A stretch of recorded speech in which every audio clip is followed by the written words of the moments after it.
Hey, I just played that to be hilarious. Good old Randall is making me wait, sitting around. Man, I've been here forever, waiting for Randall to show up and even tell us if he has even seen The Great Escape. So I'm sitting here going, bam, bam, bam, bam, bam, bam, bam, bam, bam, bam, bam, bam. And then there he is. He shows up. So you survived this time, Mr. Bond. Randall Armstrong. Just in the nick What's of up, time. buddy? Hey. Kind of bummed me out because you were perfectly on time. I was like, well, dang, if I had waited a second, we would have just could have just started like nothing happened. But then I was playing the Star Trek intro anyway because I missed John Price, commemorative John Price. For a second there, I was like, did I get bumped? That would have been awesome. Like, promoting like someone else. It's like surprise. See, that's how you know the difference between Larry 6.1 and earlier versions of the software is because that perfect joke did not even occur to me. I would have done that in the old days, like pretended I was mad. Fuck Randall, son of a bitch, and then like keep awkwardly looking at you, and you'd be like backstage the whole time, and I'm like, Larry, I'm here. I think he's kidding. I better stick around. Oh my god, that would be hilarious. But something I would have done in the old days, not now. I'm all zen and shit, man. How about you? What's going on with you? Well, I was dealing. I would have been here like a couple minutes earlier, but I was dealing with this bank citizens who they handle our mortgage, and we're going through a forbearance, and they left out the most important information because we do automatic payments on the house. And the most important information was, oh, by the way, if you do automatic payments, make sure you call and cancel your automatic payments. So I have a 3 months forbearance where we're not supposed to pay the mortgage for 3 months. We paid for 2 months. Oh god! So it was just like it's like, what's the point of the forbearance then? Well, can you? Yeah. So I'm not sure we should go into this in public, but yeah, that's a bummer. Stop, says Chris Agassi. I don't know what he's saying that about, but that's always a good time to remind our listeners of stop. The antibiotic cream that Randall invented. No, in the name of love. Yikes. Anyway, so speaking of that, Randall, what have you finally watched? So I have finally watched. I keep throwing it to you when you like have something in your mouth. Randall, I know we're talking about the various flavors of chewing gum today, but how's the? We're talking about these new chips that came. No, I'm just kidding. No, we're talking about The Great Escape. Great Escape. I watched it. I finally watched it, and let me just start off by saying this movie. This movie was more depressing than I was expecting. Yeah, it doesn't have the Hollywood ending that people of your age always expect, right? No. So that's so let's put it in context. Or did you just start watching it on Tubi, which is our new channel that we enjoy? You just start watching it. You didn't look. It's like 1963. Like, yeah, I didn't. What's funny was I usually look for that information after I watch the movie, just because I get curious after watching the movie, because like after I've seen the movie, I start thinking like, I wonder this, I wonder that. Sure. And what's funny was the movie, was like I think 63, and but for me, it just felt like a movie from the 50s, Okay. So like I didn't get like a 60s vibe out of it. But I mean, like my experience in older films, like it's hard for me to get. Yeah, so to give you an idea, 1963 was also Dr. No, the first James Bond. Yeah. So that kind of has a little smell of the 50s to it when you think about it. So, early 60s, late 50s, it's all kind of a piece. But it's just, It's less than 20 years after the events that they're talking about, which was my point. There Yeah. were tons of people buying tickets to that had something to say Oh, about it in a way that like we didn't get it fired up about Jaws or something, you know? oh yeah. I mean, well, wasn't there like a long time where it was just westerns and war films that people were loving and they were constantly making, And I think this movie was almost 3 hours long. So I'll be honest, I did not sit down and watch it from beginning to end in one sitting. I started I, watching it. My goal was when I saw the runtime on it, I was like, okay, I'm gonna watch maybe an hour of it, and eh, then I'm gonna sit down and watch 2 hours of it. And it was the reverse, because like after I started watching it that first hour, I was kind of hooked. I was almost thinking like, oh, maybe I'll watch the whole thing tonight. And then I started to get a little sleepy at a certain point, so I was like, nope, I'm gonna have to stop it here. But yeah, I mean, it's the ensemble. It's a great film, like no pun intended. did you get like as a modern viewer just how every single person in that cast is famous? You know? It's I like didn't feel like well, for me personally, like there's some people that I know because they went well, on and played tons of movies as they got older. But I'd say for me, I recognize 25% of the cast. The other 75% I've heard of. I might have seen them in an older film from before, yeah, but I wasn't too familiar with them. I gotcha. I'm just talking about the main and supporting players. I mean, how do you even say in Yeah, an ensemble cast like that who is main and who isn't? I mean, you just go by the yeah, credits. Like three of them had yeah, names above titles, so maybe you can go. Those are the main guys, I guess.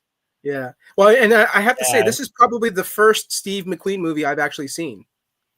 All right. Before we berate you about that, speaking of cool ass Steves, Steve Euchrin of Dork Court's. Hey, I don't even remember now. Have you not seen this? I think that's what we call his articles. And yours is Randall's finally got around to. So it's pretty cool. I should flow you one of Steve's books, and you should come in. We should do a whole review of Super Blast of reviewing every movie in Steve's book. I think Yeah, they're we'll do like a quick like 1 minute segment, like thumbs up, thumbs down, thumbs up, yeah, thumbs yeah, down. exactly. I mean, I think that you've probably seen half of them because they're really you're not they're not super old, but they are cult flicks. Anyway, but there are seven all-time great actors in that flick. So let me go. Steve McQueen, right? Of course. James Of course. Garner, Richard Yep. Attenborough, Hmm.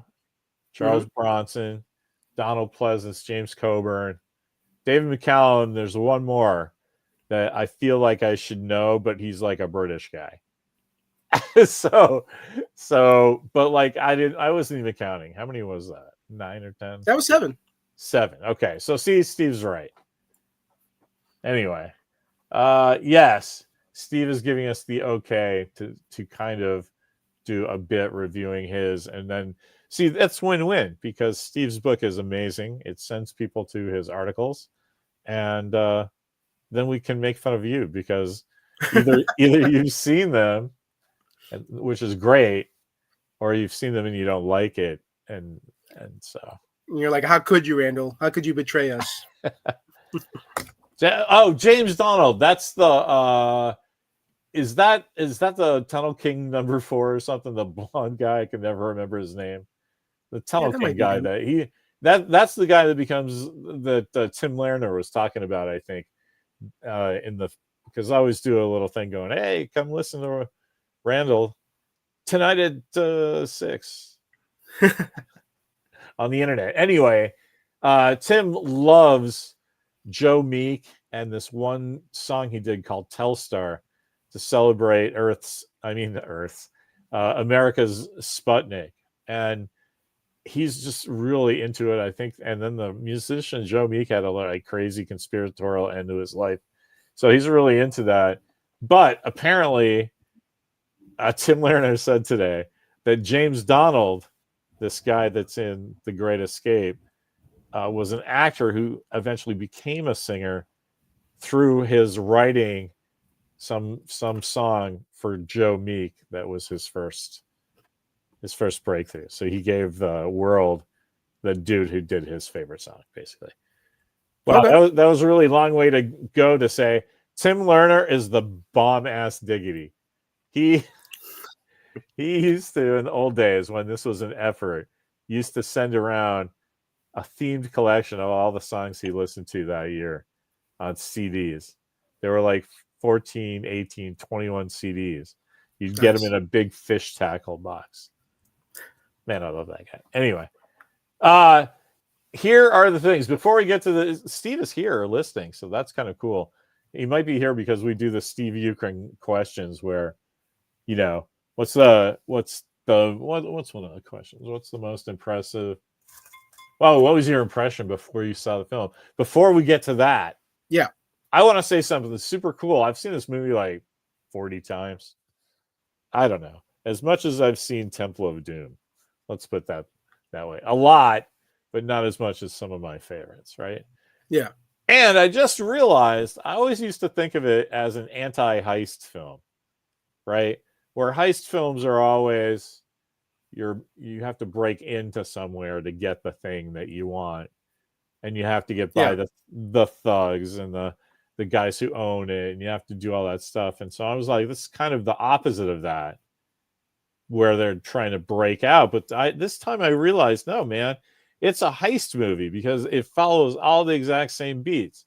The thugs are the Nazis, but some of the other guys, you have sympathized guys for whatever reasons. There's reversals and shit. It's 100% a heist movie, but they're breaking out to get their freedom, right? Yeah. They're breaking back into liberty. Plus, So it sticks it to the Nazis. I would never say it's an anti-heist movie now, and the sun has beaten over my head, and I realize now that it's just a heist movie. Yeah. Anyway, it has everything. It has everything that a heist film would have. I agree. All right, that's where I wanted to start with you. So now you've seen this. You have the context that's from 1963. You could buy a ticket for that and Dr. No at the same time. So that's sort of the cultural thing for nerds. But this one's got everybody's father figure in it, man. Yeah. James Garner, Richard Attenborough. That covers all of like the western part of the globe. Yeah. So this one's good. So given that, what were your impressions of this movie? Did you know okay, let's address this. You've never seen a Steve McQueen movie before. Right. This is kind of a good one to start with, honestly. Oh yeah. Because it shows you the kind of character he always plays.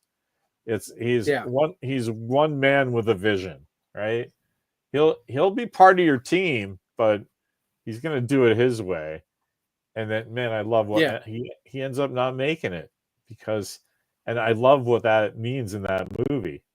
It's it's because you didn't. I guess you could say it kind of leaves on the cliffhanger. Does it? Well, I mean, like we've seen him time and time again.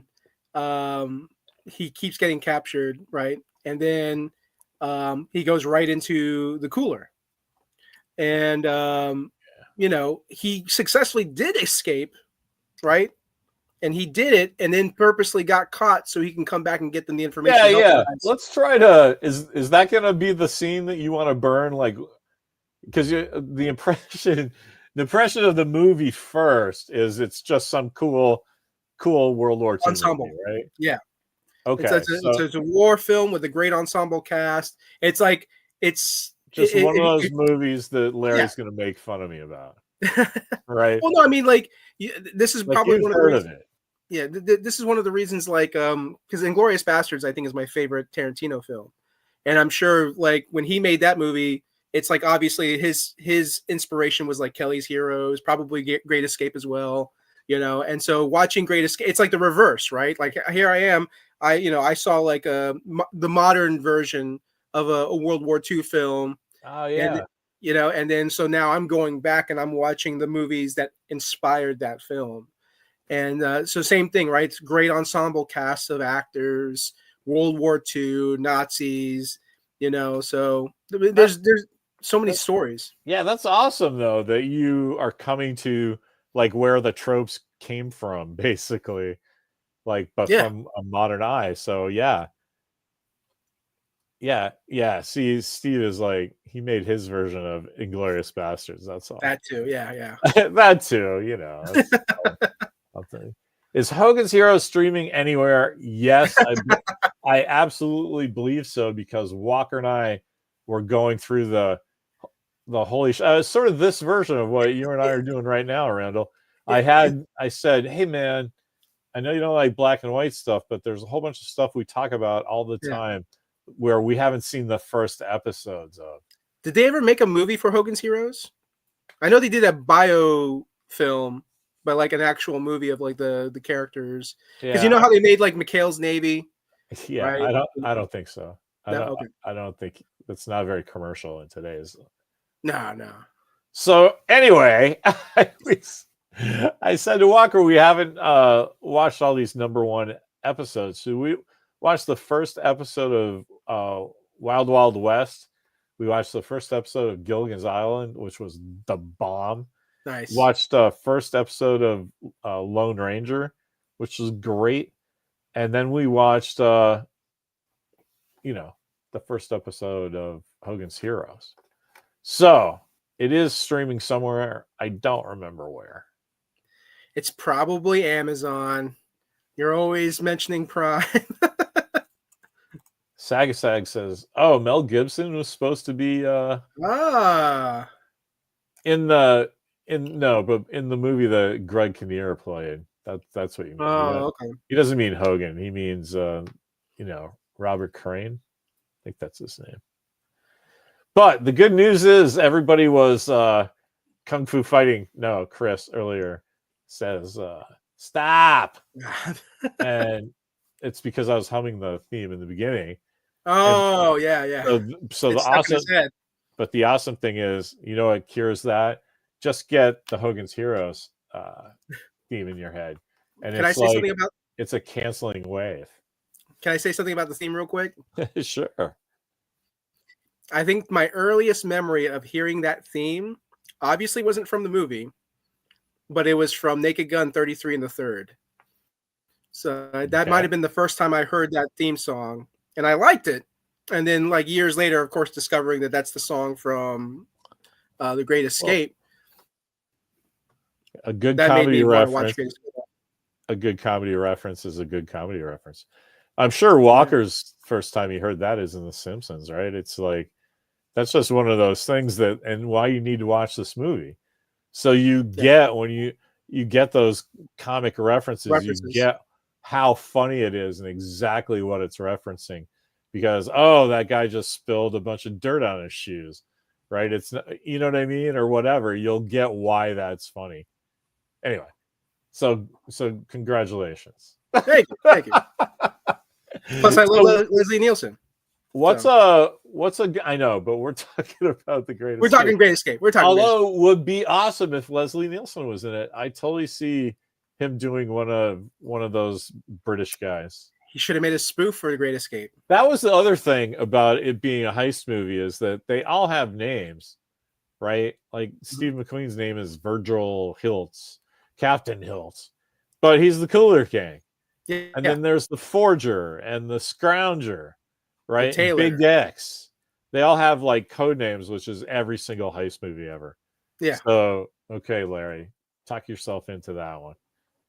Anyway, so given all this, you've seen a big picture from the Steve Ukrin quiz.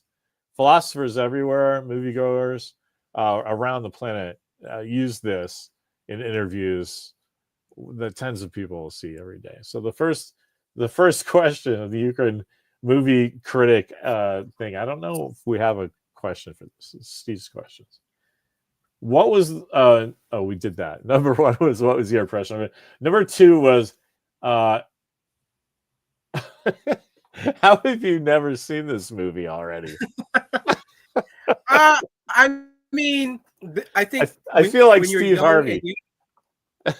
Yeah, I think when you're young and you're growing up with the current films that are being released in your era as you're growing up, it always makes there's always this impression or this like negative stigma for older films, you know, and so you're like, Yeah. oh well, the graphics don't look great, or this doesn't look cool, or blah blah blah, you know. And there's this also other negative stigma is like, oh, this movie just looks boring, you know. And so I think that's how I was with a lot of older movies. I think when I was Yeah. younger, I was just like, I want to see something with action. I want to see something that's fun. So like for me, the ultimate movie for me as a kid was the 1989 Michael Keaton Batman film. I had that on VHS. I watched it almost like every day for like a year. Randall, You you're know, running away again. You're on the Keaton Batman. And this is a quick question. We might take this off of Steve's list because this is going to be the same answer every time. How have you not seen this already? And it's because the movie delivery system to your kids are better different than when we were kids. Yeah. Like we would just have to watch what was on network and UHF TV, right? And then Yep. maybe we get maybe somebody's rich dad had some cable channels, right? Yeah. So that there's no opportunity to see this stuff. And then, even if you did, speaking of James Bond and Dr. No, Dr. No doesn't get played anywhere anymore because it's probably the most racist James Bond movie ever. So the delivery It could be system, even edited. the delivery, you can't, man. Joseph Wiseman plays an Asian guy in yellow face. It's not good. So I'm Whitey McWhite guy, and even I'm like, ooh, that one's not good. Anyway, so let's move on from that question. Never ask that again, and go to what moment, character, or scene has changed your life? That's the question. But like, what's the big standout? And don't say the motorcycle jump into the barbed wire. No. Because I there was mean, a whole magazine about cinemagic about that. Again, changing life, that's so extreme. But I suppose if I had to say a scene that really stood out, that just, like I said, I mentioned earlier, that it's a depressing film. So the 50, right? When I'm okay to talk about spoilers, right? It's a movie that's literally as old as I am. So yeah. Like, so yes. You at the end, you have 50 of the guys who attempted to escape. They were caught. They were gunned down. Okay, wait. And can we just give Chris his due? Oh, yeah. Chris, you're right, sir. I apologize. Dr. No is actually older than I am. Also, isn't that fucking amazing that the next one is Goldfinger, right? And so they did 62, 63, and 64. Here's 3 James Bond movies. Fuck you, goodbye. And now, yeah, I mean, that's amazing. I wish people would do shit like that now. Anyway, thank you, Chris. You're always a fount of knowledge, not a font or a letter form set. Oh, God damn it. Now he's... Oh, right. No, but see, there you go. Thunderball 65. It's not one after another. Is it? It might be. I don't know. Whatever. Who did Whatever. So I didn't mean to interrupt you, Randall, but kind of in that I knew you were going to go down a huge mountain of self-referential stuff. And so, yes, Chris, we love you. Thank you. We were just saying how smart you are, and you're a fount of knowledge. I really meant that. Anyway. Nobody can tell if I'm being sarcastic or not because of how I talk. And I literally just said this to my wife at dinner because she said, thank you. I did some food prep for tonight's dinner because I cook and it's amazing. Nice. And she says, thanks for doing that. And in my head, I start to think, yeah, that's our terrifying slide into civilization. But I heard it like somebody on The Simpsons was making fun of Charlton Heston, right? So it's coming out of my mouth going, a terrifying slide into civilization. I was like, the fuck? Why am I talking to my own wife like that? Anyway, so if I sounded sarcastic, Chris, I did not mean it that way. I love that you have this information Available to you at the snap of your head because it makes me look like less of me about Star Trek. Now we sing the theme song for Chris. Dun, dun, dun, dun, dun, dun, Dun, dun, dun, dun, dun, dun, dun, dun, dun, dun, dun. dun, dun, dun. We should clip that out. What did you miss on Monday's DORK COURT? Dun, dun, dun, dun, dun, dun, dun. Anyway. It would have been funny, like if I could like create scenery where it looks like I'm in a tunnel as we're doing the video. Like that'd be pretty funny. Yeah, it would. Charles Bronson, though, showing that he had claustrophobia. It was very his range. It's range. All right, I guess we're done with that. You sound like you don't care about The Great Escape. One of the finest films. No, I loved it. It was I loved long, it. I was too depressing. No. I was just depressed at the end because I was rooting for these guys, and that's the life lesson, right? The life lesson is sometimes bad things happen, you know, and like you think it's all going to turn out great, and then be prepared, like. That's what you got from it. Here's the thing: if you buy that it's a heist movie, and they're breaking into the land of liberty again, some guys made it. So, some guys did make it. So that's that's a happy ending. Yeah, who I really wanted to make it was James Garner. Well, come on, man. When he got into that plane, I thought for sure, yes, never gonna. Yeah. Oh no. Out of fuel, that's the thing that bothered me, man, was like they crash and then out of nowhere the Nazis just show up like on cue, and I'm just like, how true story. Your criticism from the 21st century means nothing. They were there. They landed on Nazis. I guess there was just that many Nazis. Like there was like a Nazi every like 10 blocks. So like, didn't matter if you had a plane and you're flying like 20 miles. Is there atmosphere? You don't know. Anyway. It's true. It's a movie. All right, here we go. Steve's going to drop some science on us. The director of The Great Escape is amazing as well. Yeah, Sturgis. Oh, he's awesome. John Sturgis. I know him from something. Le Mans, right? He's in with Steve McQueen? I don't know. Oh, Magnificent Seven. That's what it is. Thank you, Steve. That one I haven't seen.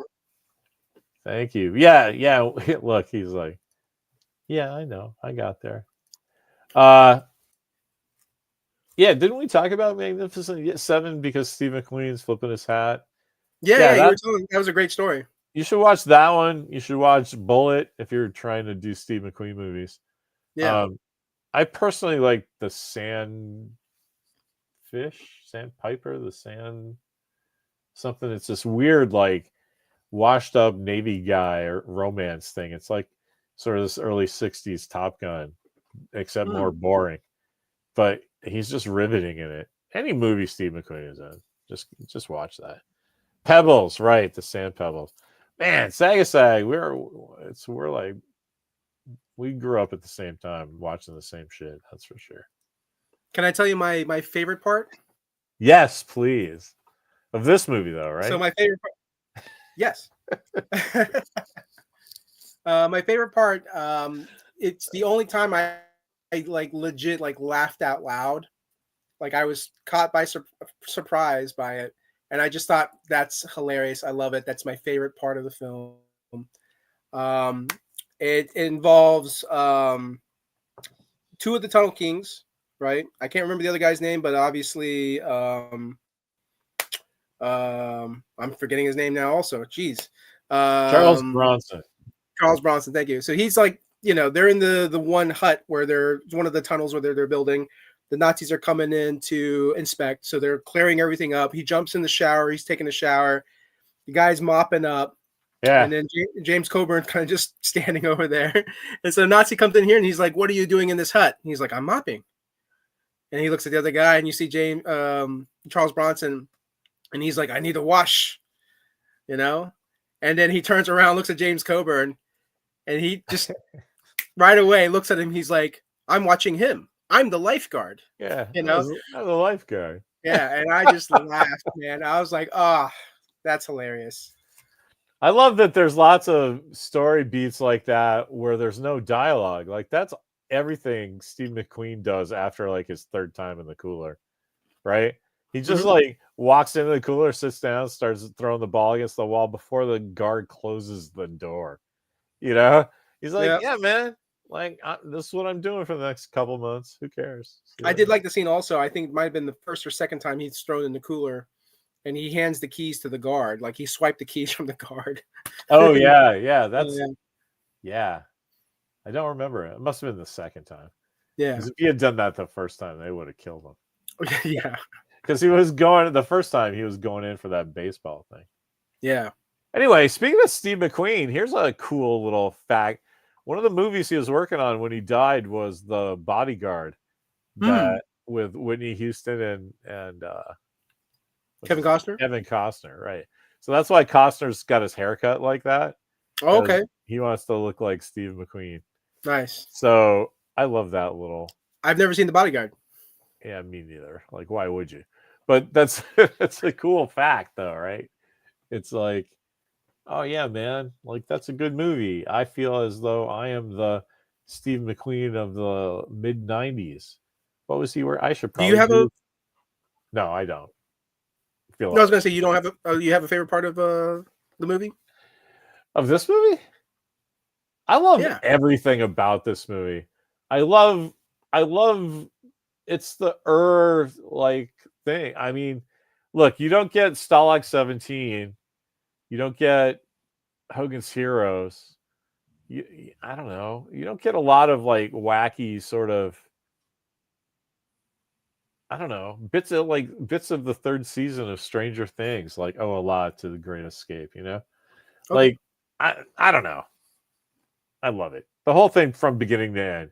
My favorite, the reason I said I didn't want you to take as your cool scene Steve McQueen hitting the barbed wire, because that's my favorite bit. Yeah. Do you know the production about it? No. They had two. So that whole chase, right, when he's getting chased by the Nazis on motorcycles, they had two stuntmen that were ready to go. They're buddies of his, even, right? Coming to Germany, we're going to shoot this thing. It's fucking awesome. So he shoots his thing like 4 or 5 times just to make sure it's right. But he loves motorcycles, right? So he comes back and he goes, well, how are you going to shoot this? You need to do, there's coverage, of course, for my stuntman guys, but you're going to do like close-ups and mid shots and stuff, right? To Sturgis. And he's like, yeah, of course. And he goes, okay, I'm going to ride those. And the stuntmen were like, great, we'll just sit here and have beers and smoke cigarettes. So basically what they used in the movie is Steve McQueen running away from Steve McQueen and Steve McQueen. Isn't that great? Yeah. He played himself plus the two Nazis after him. I don't know. I think that's cool.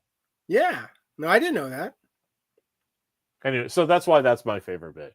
And then he didn't do the stunt jump into the barbed wire, but he wanted to. Oh, I believe it. That's a stuntman, a famous stuntman named Bud something. It's embarrassing. I don't remember his last name. Bud. It's not Bud Court. Nah, who cares? You would probably hate this idea. But yes, absolutely. Is it yours? Yes. Yeah. No. I want to. I there's something in me that's like I want to remake The Great Escape. I want to make a modern version of it, but I'm going to give it a happy ending.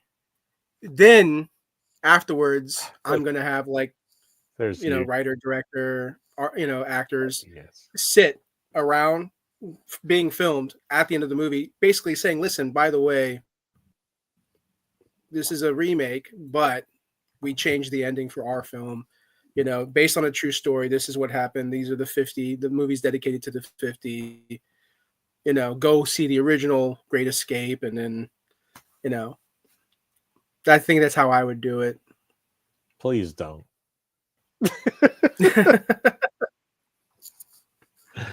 So yeah, Steve said Buddy Eakins. That's the stuntman that did the famous stunt.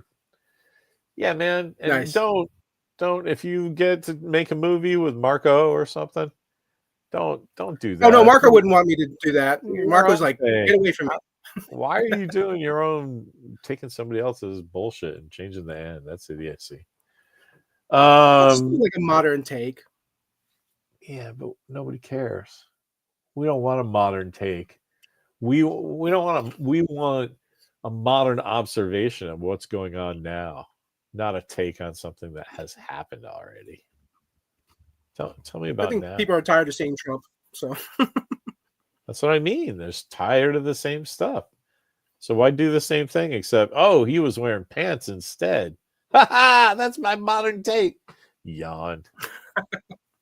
Anyway, sorry, I'm feeling all bitchy today for some reason. that's That's good. it though. I mean, like, if you don't have anything to say about this modern American classic, No, I mean, there's other things like I'd say my favorite person in the movie was probably James Garner. okay, You know, why is that? this is like I mean, there was just something really likable about his character, and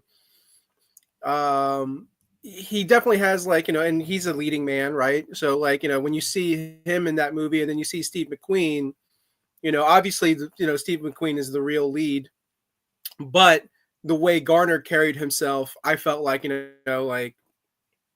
just stood out a lot, and then oddly enough, like he was always wearing turtlenecks too, but he just looked cool. He looked cool. He looked like the way I love his scenes like with Wait, him wait. and What's odd about him wearing turtlenecks? You can't just drop that and then just like keep going.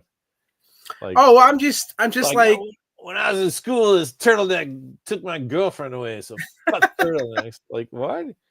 It's just I don't oh, it's I don't odd recall. he's wearing turtlenecks and then you just leave that. What's odd about it?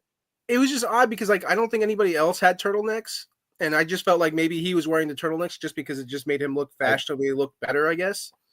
oh man, it's Um, because he was Navy. David McCallum had a turtleneck too. he did okay. Yeah, they were Navy guys, but that was cool because McCallum was English Navy, and uh, yeah, it's like Rockford. I don't remember his name. James Garner. Wasn't he? I don't know. I don't know. I didn't think that was weird in the context of it was World War II. It was cold. Actually, that's one of the things that you can ding this movie a little on is that the real escape happened in the dead of winter. They put Mm. themselves an hour and a half behind schedule because they had to heat the metal grate that had locked the whole thing. Oh, okay. But Garner yeah, I was mean, Garner just he looked really cool, man. He was okay. just like, Yeah, and that's then him, and then I always remember him from Halloween. Donald Blythe, Pleasant. Yeah. Blythe, yeah, Donald Pleasance, yeah. And so they were just their chemistry. They were great together. And like I said, I was rooting for them. Like I was hoping like they'd make it out, and they didn't. It's cool that Bronson made it out. It's And they cool that didn't. and uh, James Coburn. I've always liked James Coburn. So like to see him he made it out. I was like, oh, good, good. Um, but yeah, no, I mean it was a great, great film. I love the ensemble. I love the whole story. Just bummed out at the end. I was just I it's love like that ah, the way they've set up the cast. I mean, part of it's the military, right? That there's always an echelon, a hierarchy of ranks. So there's going to be guys that are higher than others. So of course you cast those guys that are going to be in the hierarchy of Hollywood actors, right? But I thought it was really yeah, cool that Steve McQueen was kind of this thinking man's action star at the time, right? Like he doesn't do anything in that movie, right? yeah, They all the cool stuff he does is off camera, right?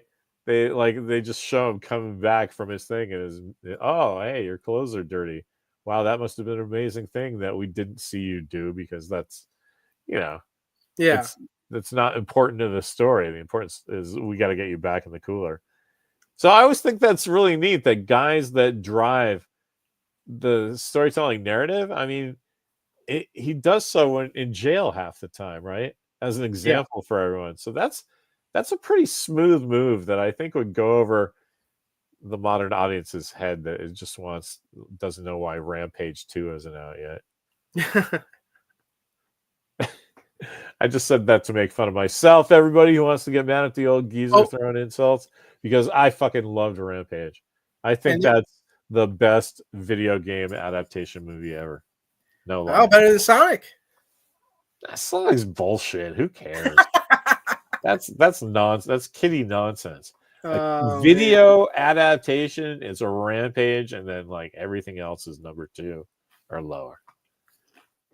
What do we think about Tarantino stole footage to make Leo a cooler character in his flick? What do you mean about that? Oh, in Once Upon a Time in America. So I haven't seen that one yet. All right, well, yeah, Leo DiCaprio is apparently in that movie. Yeah, not America. Him and Brad in Pitt. Hollywood. Yeah, I mean, Yes, that's another it. great ensemble cast. Yep, Once Upon a Time in Hollywood. So yeah, you know who I like? Speaking of the ensemble cast, there's this guy that if John Price was here, and that's why I used the Star Trek thing. I was thinking about it. I was going to tell this story at the top of the show until you showed up. That there's a actor named Lawrence Montaigne, right? Montaigne? It's probably Lawrence Montaigne, but he's one of the guys. He looks kind of like he's related to James Coburn. There's any scene with a guy who's got a cool angular face like James Coburn next to him, you're like, oh yeah, that's cool. Anyway, he's in a couple episodes of the old Star Trek, so I love this guy. One of them, he's just like, you know, a submarine commander guy for the Romulans. But the best one is he's like the dude that's trying to take Spock's girlfriend away from him. Okay. The big fight that everybody remembers, the Star Trek fight music. You know? Yeah. Anyway, Well, when I think he's in that movie, so that's why I started with the Star Trek today. Got it. Yeah. No, like I still have like a lot of the old Star Trek I need to watch. When I think of Star Trek music, I think of Cable Guy. You know, when they're at the Renaissance and they're like doing the fighting. See, you get references. You get comedy references. If you Yep, would, yep. if you knew when they used that fight music the first time, you would get why that scene in Cable Guy is so fucking funny. Yeah. Because no, I love references. My commander calls Odysseus. Yes, of course. My Star Trek fans. Look what I'm wearing today.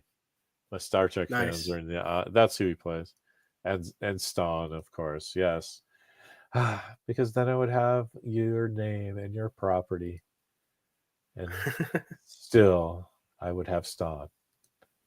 Anyway, that's a great episode. And I will say, Chris also, knows what I'm talking about. And I will say, like James Coburn, in reference for me, like probably the movie I remember James Coburn in, and it's probably my favorite movie that he's in, is Hudson Hawk. Okay, guess what movie I've never seen? Hudson Hawk. Yeah. Oh, yeah. Tried if you're a watching Bruce Willis fan. Yeah, tried watching it. If you're a Bruce Willis fan, it's terrible. I didn't care. Too goofy for you. I'm not on the wavelength. Not for me. I get why everybody loves it. Not for me. No. Sorry. He's in it though. And I know he did a spy film too, right? He was like in like Flint. James Coburn? Yeah. Oh my God. Coburn's awesome. Hudson, yeah, it's too B movie for Larry. That's exactly what it is. It's too. I can only take B movies if they have robots and bikinis in it. Okay. Also, a great ensemble cast for that movie. Yeah, I mean, yeah, that happens. Okay, so that's it on Great Escape then? That's all we got? Do we know what we're doing next time? One more thing I'll add. There was a suspenseful scene in that movie that reminded me of the feeling that I had when I watched Inglourious Bastards. Where like I look at the scene and I think back like, oh man, if they had only just done this or did that, they would have prevented the horrible thing that happened in the film. And which is pretty much the genesis of like everything falling downhill afterwards. As they're escaping, the tailor, right? The Taylor is just like doesn't wait for the rope signal, so he's just like and like this is the scene where the Nazi's outside because he heard a noise, and the noise came from, I think I wrote it down. I was like these are the two guys that I hate in this movie because of what happened. Let's see here. I wrote it down. You should really read a transcript of this later. Like, I didn't really get what you were talking about at all until just now. Oh, okay. The surveyor, yes. or conveyor. Anyways, like when he fell down and he landed on the package, and that made that loud noise, and then that's when the Nazi soldier came out there to inspect, and they almost got away with it, but then that idiot Taylor pops out of the hole and he's like, don't shoot, and then that was it, and I was like, they almost made it. Well, that's a riveting analysis of a classic film, Randall. Yeah. And I think we should do. Did we talk about Jason Statham in Transporter, right? Yeah. I haven't seen Transporter. You want to do that? You can make that the next movie if you want. Well, you know what? Yeah, I just gotta find out. Saga is still here. I bet Steve Ukrin is. I don't know who else. Anybody got any? I don't know. Anybody got any suggestions for Randall besides that? I almost thought since Gene Hackman passed away, maybe it should be a Gene Hackman movie. You want to do French Connection then? Let's do that. French Connection in honor of Gene Hackman. Then we can talk about literally everything else. For a second, I was going to say Loose Cannons. No, let's do French Connection. That's yeah. Cool. Yeah, Steve. Yeah, that's we all do. I think Chris is going. Yeah, French Connection. All right, thanks guys for hanging out. Thanks Randall for watching the cool movie. What took you so long, man? Yeah, what took me so long? Walker was like, yeah, he really appreciates you have a catchphrase. Oh, sweet. The first thing he did when DORK COURT started, when Walker was like in 4th grade, and he was very fixated that he have a catchphrase. Yeah. So his catchphrase, Mark Finn is 100% right. The conversation is another good one. I love that movie. And then that would make another good double feature for you. Maybe an awesome Steve Ukrin crossover. Dude, that's what we should do. We should get Steve and you to do The Conversation and Enemy of the State. Oh, okay. I've seen Enemy of the State. That's an unofficial sequel to The Conversation. Really? Yeah. That I did not know. I know. That's what I'm saying. Steve gives you the old, hey, man, you should watch this movie, and here's why. Yeah. And then you go, oh, my God, I didn't get that. What took me so long? Anyway, if we can't work that out with Steve, let's do French Connection, but still have that as an idea. Yeah, I'll look for The Conversation because that sounds pretty good. Conversation. You will like Enemy of the State more. Enemy State, sweet. Also, and love Hackman more. You're absolutely right. You know who else is in The Conversation? 24-year-old Harrison Ford. And oh, really? Yeah, and it takes place in San Francisco, although that means nothing to you. It makes people like me and Steve like super happy. Also, you know what else? Never mind. I was just going to give Mark Finn a shout out, but I'll do that when we're winding up. Don't wait around, Mark. You're the coolest. You know I think you're the coolest. That's all I'm going to say. The cool thing is the French Connection right now is on sale at Voodoo Fandango for $5. So I can easily just buy that and watch it. And then, but I'll look for The Conversation also. All right. Sounds good. Let's call it a day. Cool. We'll arrange it. See you next Wednesday. You're going to hit your catchphrase? Walker's was always be hot dog, which meant something to a 4th grader. But yours is... What took me so long? That's funny.